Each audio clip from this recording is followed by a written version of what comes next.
Hello and welcome to another episode of May Contain Traces of Soy, the podcast all about surviving and thriving on a low-waste, plant-based lifestyle. I am your host, Rochelle. Thank you so much for joining us this week. Really psyched to have you guys listening. And if you are a new listener, thanks for being here. If you're a regular listener, welcome back, soybeans. Psyched that you're here to listen to the podcast every single week. I really do appreciate it.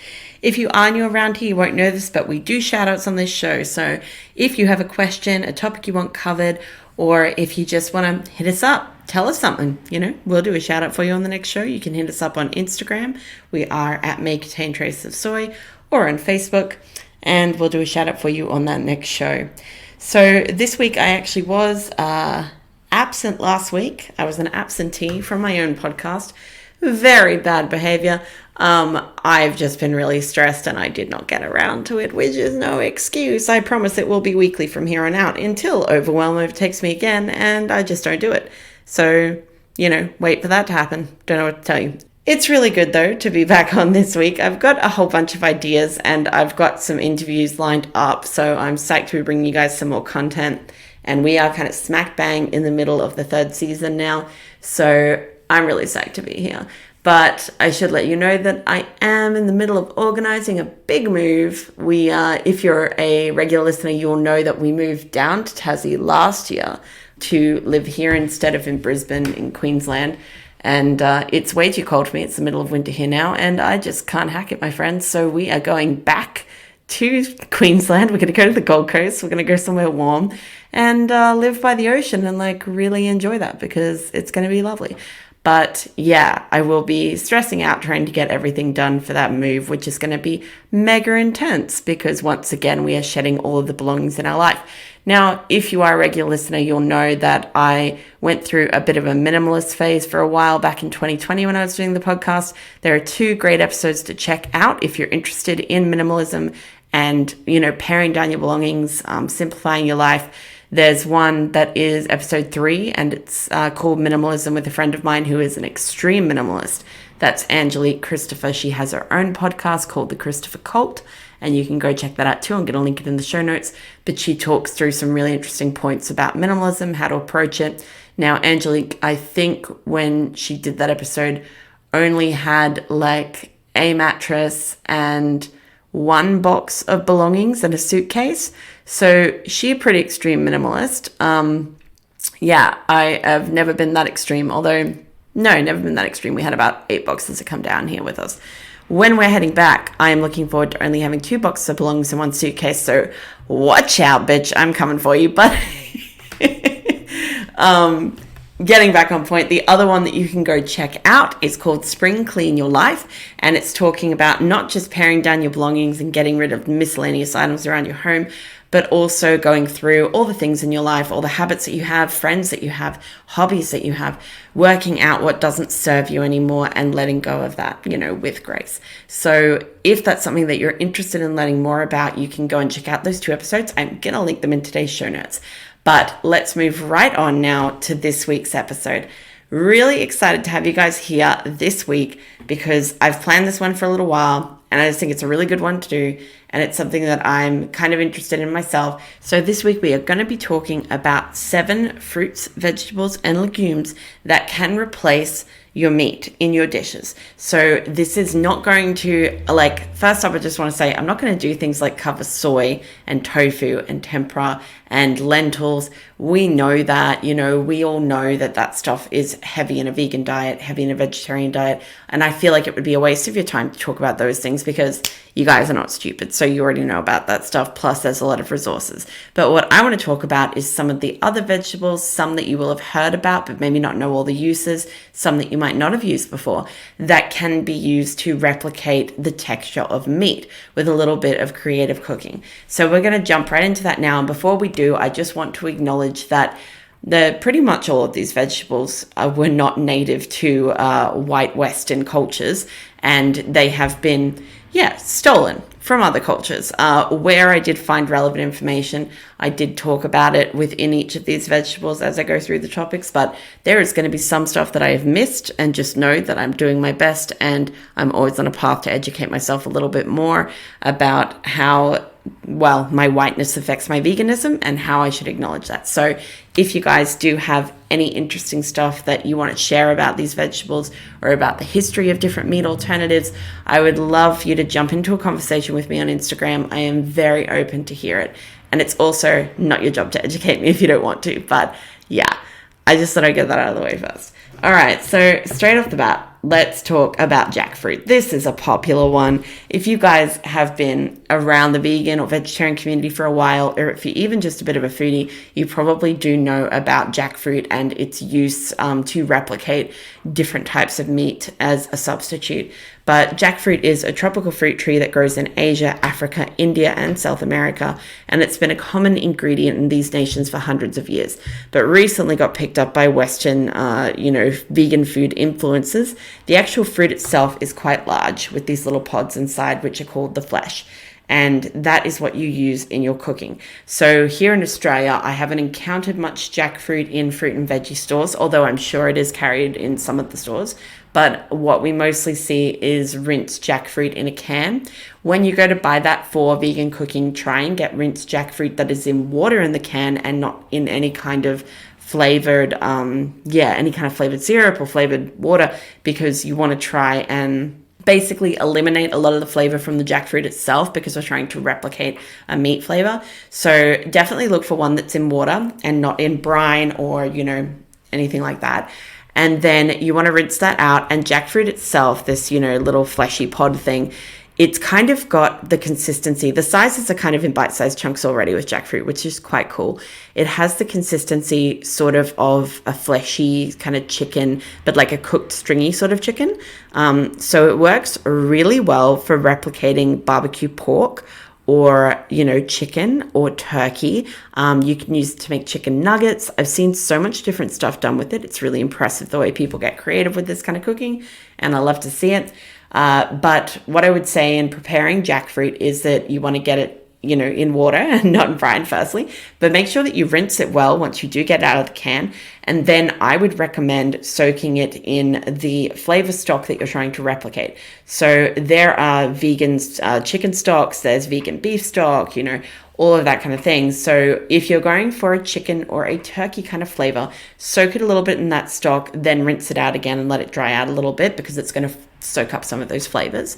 And then if you're going for, pork kind of flavor, try and rinse it out to get rid of that flavor as much, and then add anything that you would associate with the type of pork flavor that you're looking for. So for your barbecue pulled pork stuff, you want to shred it so that it's entirely in its stringiness, and then lay it out on a baking tray on baking paper and coat it with all of the, barbecue sauces, hot sauces, whatever you use when you're doing barbecue pork, and cook that in the oven.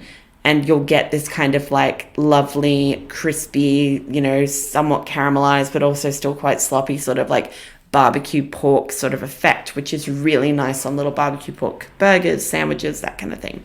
So definitely recommend checking out jackfruit and trying out some of those recipes. The next one that I want to talk about is cauliflower. Now, cauliflower, as most of you all know, makes a fantastic chicken wing. So if you've been to any of the vaguely trendy, bars, restaurants in the last few years, they may have at some point had cauliflower wings on the menu. They are so damn good. I had no idea. I was never a big cauliflower, eater when I was little, but having tried it done various ways now, obviously anything that you coat and deep fry is delicious to me. But you can also you can roast it. There's just a lot that you can do with cauliflower that I hadn't really thought to do. So cauliflower wings, first up, amazing. Love them. Definitely try it out. And because cauliflower doesn't have a lot of strong flavor, you don't need to worry about soaking it in any kind of stock beforehand to get the flavor. It doesn't have a strong flavor. So whatever herbs and spices you put on it, it takes up pretty well. You can also do it as a cauliflower steak, and that's where people cut a big full slice, take the whole cauliflower and then cut slices of it, nice thick steak style slices, and coat them with marinades that you might put on a steak or a big chunk of meat like that. And then you can either barbecue it, you can bake it, you can fry it, whatever you want to do with it. But it does have a nice meaty effect. Although I would say that doesn't replicate steak or anything like that overly well because of the style that it is. But still pretty good. So cauliflower is pretty amazing. I've also seen it done as like a whole roasted cauliflower with coating over it, which is, cauliflower is delicious roasted, so I'd highly recommend trying it. I would say out of all the options, the one that best replicates meat is probably when you have it as a cauliflower wing. But these are options to create a centerpiece to a meal if you are doing like a dinner for people, or if you're going somewhere, say for the holidays, for Christmas or something, and you want to bring something that's an alternative, and you're not quite ready to try and make the giant fake turkey that Zachary Bird does in his book, The Vegan Butcher, which is amazing. I've done it. Definitely check it out. Then that gives you an option. And, if you're trying to eat more whole foods as well, that's a good way to avoid doing, a lot of fake meat stuff. You can get these whole vegetables and then do them like that. So there's a bit of ceremony to the meal. It feels a little bit fancier and like you've got a centerpiece to the table, if that makes sense. So that is definitely worth trying out. The next one that I have on the list is banana blossoms. Now, banana blossoms are not something I've personally used yet, but I have seen a lot of influencers use it, and I keep thinking I got to try this out. Banana blossoms were mostly used in Southeast Asian cooking. You get them tinned here, and they're a great alternative to fish. So the trick to get the fishy flavor with them, and they've got a kind of like, I guess sort of a fishy texture when cooked. So they're quite soft, flaky, that sort of thing. So they replicate that type of meat very well. Well, that type of fish, I guess, because fish isn't meat. And yeah, they're supposed to be really amazing for cooking when you're trying to do a fish type substitute. So things like calamari, like fried fish, they're good for all of that. Good in curries where you want to have a kind of fishy fleshiness to them. The way to get the fishy flavor, I would say again with banana blossoms, there is a sweetness to them. It's not as sweet as bananas, but keeping that in mind, you want to look for ones that are when they're tinned in water and not brine. And then you want to rinse them well and try making a marinade with a little bit of seaweed broken up into it, because the seaweed gives a really fishy flavor. It's a really fantastic, sneaky way to do things. Totally fun to do. I'm going to go to another fishy one now, and I'm going to talk about watermelon. Now, I don't know if you guys follow a lot of vegan influencers and you've seen this already, but if you haven't, watermelon makes a fantastic alternative to tuna. So for your kind of like, sushi cooking, well, not cooking, but sushi, where you have like the raw tuna style sushi, you can do that with watermelon. And I have seen some influencers do that. You, again, work with the seaweed to get that kind of fishy flavor. And I've seen them kind of like, they do cook the watermelon in some way that gives it a kind of more, not gelatinous, but like a softer, but still very retaining its form kind of, texture. And that's really interesting to me. If I liked tuna before I went vegan like that, then I would try this. But I never did, so I have not, and I'm not going to, not even for this podcast. I'm really sorry, guys. It's a no from me. But if you're into that, maybe give it a go. If you look up a few recipes, watermelon, tuna, sushi, check it out. There's some pretty amazing stuff you can find online. The next thing we're going to talk about can be used for fish, but also other things, and it is eggplant. Originally from India, but obviously the colonizers brought that over real fucking quick because it has this lovely thick texture. It does make for good burgers and for a good mince replacement. But the most interesting thing I've seen it used for is to do a kind of fried fish alternative. So I've seen them cut up the eggplant and then they do some flavoring with it and they coat it. And I've had this out at restaurants and they coat it in tempura and do like, fried fish. And it has a really soft kind of fishy texture when it is done that way, which is funny because when it's cooked other ways, it has such a firm texture or, it has such a rubbery texture, like it's quite a thick one. So I was surprised to see it have such versatility in terms of how it's cooked, but that is another one that you can try. So that was eggplant. All right, the next one we've got on the list will be no surprise to anyone, and it's mushrooms. But I think what makes mushrooms interesting is the variety and types of mushrooms you can get. It dramatically changes, what kind of meat they're replicating. So, you can do button mushrooms, and if you mince those up, they make for a great, mince alternative to create burger patties or meatballs or something like that. But if you get umami mushrooms shredded, they do a really good, kind of shredded pork sort of vibe that you can use for different types of Asian dishes like, pork buns, things like that. And then oyster mushrooms fried are a fantastic chicken replacement. You can also use them to make calamari style thing. Again, do the seaweed trick. That super duper helps. If you're going to do them for a chicken style thing, soak them in a tiny bit of chicken stock. I mean, these are the little steps that we take around things. And really, if we're realistic and honest with ourselves, chicken itself, boiled chicken on its own, tastes, like what chicken tastes like. But the flavor that you're used to with chicken is a combination of things like rosemary and sage and like a few other things like that actually are your common flavorings in chicken things. Which is what you're actually associating with chicken. So if you take those herbs, those spices, those flavors, and then put them to a texture that's close, you get a really good replication there. It's really similar, and it definitely helps to hit the spot if you're craving anything like that. So that was mushrooms. The next one we're going to talk about is walnuts. Now, walnuts, I didn't really know this beforehand. I don't know how I missed this one, but it's quite often used as a great alternative to beef mince. So you can throw it in a food processor, and walnuts have a lot of omega-3s, very good for you. But when they're, crushed up and minced, they actually do have like a great meaty kind of texture. They are perfect for doing things like burgers, and you can mix that with other things. Like you wouldn't make it an all walnut patty. I suppose you could, but that's a bit intense. You'd probably mix it in with some mushrooms or something like that. But you can get a really good replication of, meat mince, like beef style mince.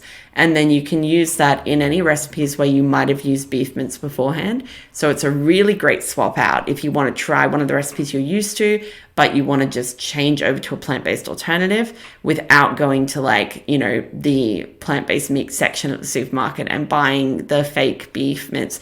Now, I'm not against using those. I use them quite often. I really like them. But I'm trying to learn more about using whole foods or, whole vegetables, fruits as alternatives, just because I'm curious to learn a little bit more about that process. And I'm guessing it's probably a bit better for me just because it is less processed. So yeah, I am trying to learn a little bit more about that. But yeah, walnuts, interesting one. Hadn't really thought to do it myself, but definitely one that I'm going to try. And the final one on my list for you today, guys, is carrots. You'll be interested to know make fantastic bacon. Now, I know this one sounds totally crazy, but if you do a really thin, like peel slice of a carrot and then coat it with maple syrup, liquid smoke, garlic and herbs, then oven bake it, you actually get this great bacon flavor strip. And it's really impressive. Now, when I say bacon, I'm not talking about how Australians are used to bacon, because the bacon that we get here is it's a thicker cut. It's from a different part than what they get in over America. This is an American replication of bacon, like a bacon strip. So it's chewy and crispy. It's that style. But if you're looking for something like that and you want to make carrot bacon to put in salads or to have on top of your walnut mince burger or whatever it might be, it's a really good one to try out. The other thing that I've seen people do with carrots, which just is amazing to me, and again, it's with liquid smoke and other things, because liquid smoke it's just a fucking dream. It really adds a smoky, meaty kind of flavor. So it's perfect to try out for any meaty type dishes that would usually be beef or pork, things that usually have that smoky kind of flavor, bacon. Yeah, so liquid smoke, definitely a game changer. But the other thing I've seen people do with carrots is turn them into hot dogs. Now, this sounds insane because carrots have quite a strong and quite sweet flavor, but I've seen people whole roast them in marinades that are made to kind of replicate that smoky sort of hot doggy flavor, and then just have them on a bun with, onions and pickles and tomato sauce and mustard. It's amazing how people do these things, but they're called carrot dogs. If you haven't tried that before, give it a go. I don't know if I will, because I kind of feel how can you get a carrot that's roasted like that to not taste like carrot? When you roast a carrot, the sugars in it come out so strongly. It's such a sweet flavor already. I just wonder if it can be properly kind of covered. But, it's one thing that people do. I've seen other vegan influencers do it. I don't know if I would try it personally, but if you want to, let me know how it goes. I would love to see that. I really want to check that out. That was what turned out to be 8. I said I was going to be 7. It was a fib. It was 8. That was my 8 vegetables, fruits, and legumes that can replace meat. Obviously, you guys know there are many more that you can check out. I'm not even going to get into like the chickpeas, the lentils, the tofu, the soy of it all, because that would be way too much to cover in this episode. But I hope that you guys found this one interesting, and I'd love to hear if you do try out any, fruit or vegetable based meat alternatives. I'm going to be getting in the kitchen and trying some stuff out. Probably going to wait until we get back up to Queensland at this point, because it's only 2 months away, and frankly, I'm going to start selling all my kitchen stuff soon anyway. But when I get there, I will shoot a little video. I will give it a go, and if I do anything cool, I'll let you guys in on it. I'll put it up on the YouTube, and it'll be a heap of fun. Anyway, I hope that you guys have enjoyed this week's episode. Remember to subscribe to the YouTube channel. We don't have any episodes coming out at the moment, but we will have more, and we do have a few from earlier in the year, going to Hobart, doing fun things like that. So expect a few more coming as, we kind of get around to them. And if you are enjoying the podcast and you want to help us out, one of the best things you can do is to go onto Apple Podcasts or wherever you're getting your podcast and to rate the podcast. Give us 5 stars, leave us a review. It helps more people to see the podcast, and it definitely helps to push the podcast out there, which is just amazing and is super duper wonderful when you guys do that. Every time I do get a positive review, I will read it on the next episode once I realize that it's come in, because I was doing that when I was getting them before, and I'll keep doing it again now. So yeah, if you leave one there and let me know your Instagram handle and that you've left one, I'll definitely give you a shout out on the next show. But thank you for being here this week, guys, and we'll catch you in a week.